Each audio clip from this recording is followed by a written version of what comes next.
Assalamualaikum. Hai sobat, ketemu lagi dalam Sobat History Channel.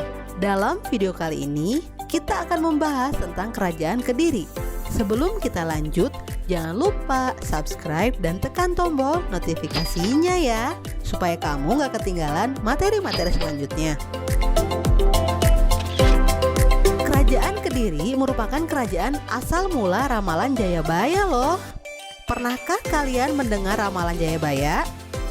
Ramalan yang meyakini akan datangnya Ratu Adil.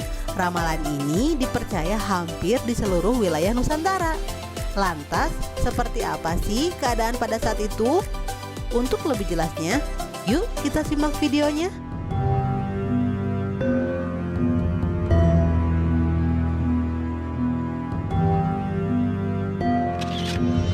Kerajaan Kadiri atau Kediri atau Panjalu adalah sebuah kerajaan yang terdapat di Jawa Timur antara tahun 1042 sampai 1222.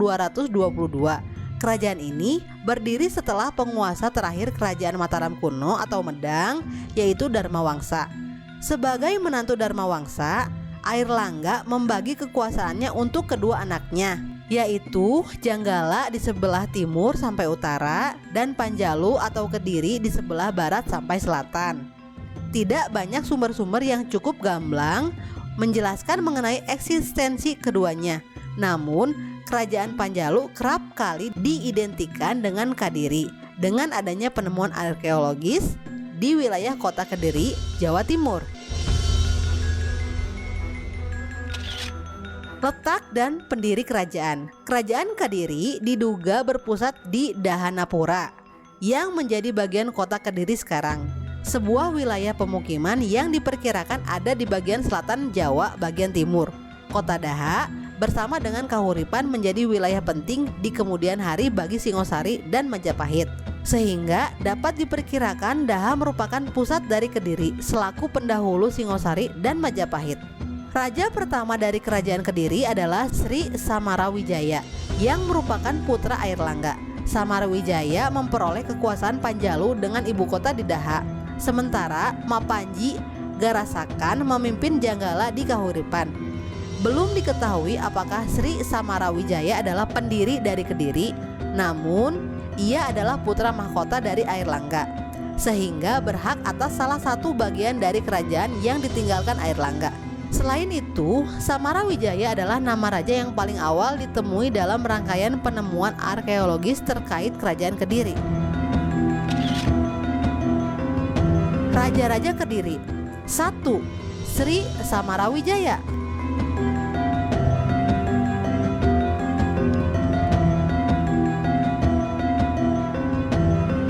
2. Sri Jayawarsa. 3. Sri Bameswara.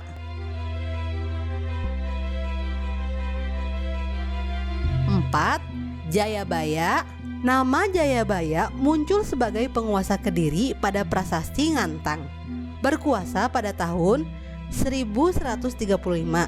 Diperkirakan berkuasa sampai dengan tahun 1157 dan dianggap sebagai raja terbesar Kediri. Prasasti Ngantang juga mengatakan Panjalu Jayati atau Panjalu menang sebagai bentuk penghargaan atas jasa masyarakat Ngantang yang setia dalam usahanya mengalahkan Janggala. Ia berhasil menyatukan kembali Janggala dan Panjalu di bawah naungan Kediri. Jayabaya juga terkenal dengan kemampuan ramalannya yang terkenal hingga zaman modern saat ini. Contohnya, 1. Perahu berjalan di angkasa yang dimaksud dengan pesawat terbang. 2. Bumi Pertiwi akan kedatangan bangsa kulit kuning, Jepang, untuk mengusir bangsa kulit putih, Eropa. 3. Akan datangnya Ratu Adil, dan masih banyak lagi. 5. Sri Saweswara. 6. Sri Aryaswara. 7. Sri Gandra. 8. Mapanji Kameswara.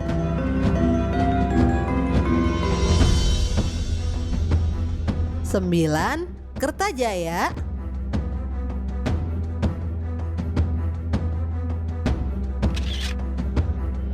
Kehidupan masyarakat Kerajaan Kediri. Kehidupan politik Kerajaan Kediri berdiri kira-kira hanya 1 abad. Namun, ada beberapa perubahan-perubahan dalam pemerintahan yang terjadi. Sebutan Panglima Angkatan Laut atau Senapati Sarwajala muncul dalam keterangan. Sekiranya peran di bidang kemaritiman menjadi lebih penting, terutama dalam menjaga jalur keluar kerajaan melalui Sungai Berantas. Selain itu, ditemukan pula adanya aspek demokrasi, yaitu permohonan yang langsung datang dari masyarakat melalui pejabat-pejabat setempat kepada raja. Aspek penting lain di bidang politik adalah adanya Samya Haji atau raja daerah dalam struktur kekuasaan Kediri. Raja daerah ini dengan kekuasaannya masing-masing memiliki peran penting terhadap eksistensi pusat kerajaan Kediri. Pada akhirnya, kekuasaan-kekuasaan kecil ini yang melemahkan Kediri. Tumapel, wilayah yang cukup dekat dengan Daha, memberikan perlawanan dan berhasil menumbangkan Sri Kertajaya.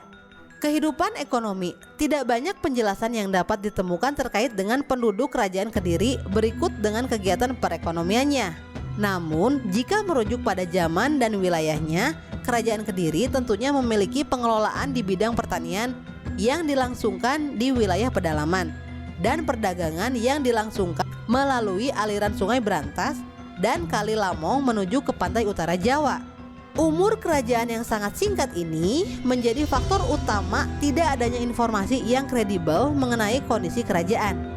Kehidupan sosial Kerajaan Kediri menurut peninggalannya menganut agama Hindu Siwa, merujuk pada Candi Gurah dan Tondo Wongso. Tidak ditemui adanya bukti-bukti tumbuhnya Buddhisme terkait dengan kerajaan ini.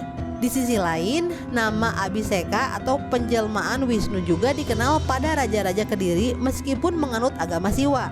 Hal ini dapat didasarkan pada posisi raja sebagai pelindung masyarakat. Meskipun tidak memberikan peninggalan sebanyak Mataram, misalnya candi-candi peninggalan Kediri mengawali ciri khas candi masa Singosari. Runtuhnya Kerajaan Kediri. Kerajaan Kediri mulai mengalami kemunduran pada masa pemerintahan Raja Kertajaya. Selama Raja Kertajaya berkuasa, hak-hak dari Brahmana mulai dikurangi, sehingga menimbulkan pertentangan. Menurut Kitab Pararaton, kaum Brahmana kemudian meminta bantuan ke Tumapel yang dipimpin Ken Arok. Kaum Brahmana juga merestui Ken Arok sebagai raja di Tumapel, mempergunakan nama kerajaan Singosari dan dengan nama penobatan Sri Rangga Rajasa. Terjadi peperangan kedua kerajaan itu di dekat Genter pada tahun 1222 Masehi dan menjadi akhir dari pemerintahan Kerajaan Kediri seperti yang tercatat dalam Kitab Negara Kertagama. Peninggalan Kerajaan Kediri. 1. Candi. Kerajaan Kediri memang tidak memiliki peninggalan arkeologi sebanyak kerajaan lainnya. Hal ini dikarenakan pendeknya usia kerajaan yang kemudian digantikan oleh Imperium Singosari yang banyak memberikan peninggalan. Candi-candi Kediri yaitu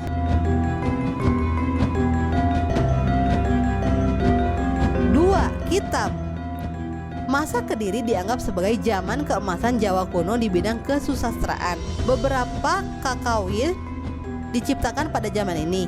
Kitab yang muncul di kemudian hari seperti Negara Kertagama juga mencantumkan beberapa informasi mengenai Kerajaan Kediri. Hal ini dikarenakan Kediri dianggap sebagai pendahulu Imperium Singosari dan Majapahit. Kitab-kitab sastra yang diciptakan pada masa ini antara lain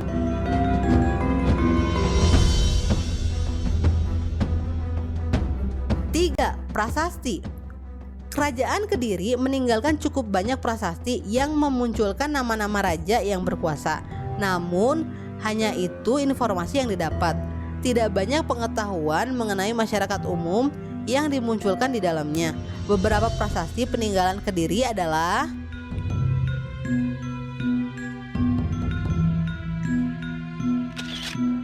jika materi ini bermanfaat buat kalian, silahkan like dan share. Karena dengan berbagi akan semakin banyak orang yang memahami dan mencintai sejarah.